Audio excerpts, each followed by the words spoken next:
細佬一進至媽媽瑩瑩原本居住嘅居所，先四圍探索，爬上木架，又聞聞草坯。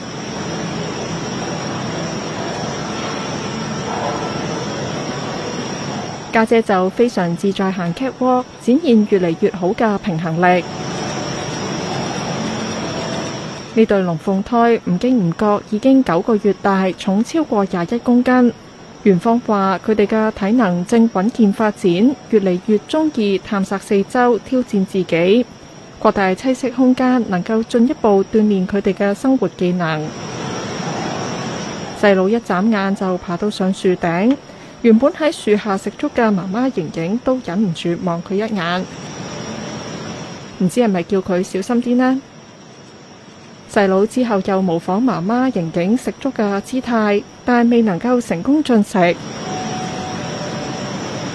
至於家姐就好少理，越爬越高。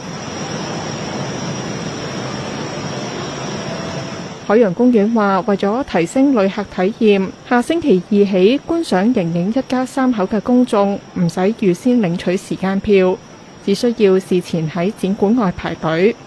即日到6月底，購買2張成人門票可以享8折優惠。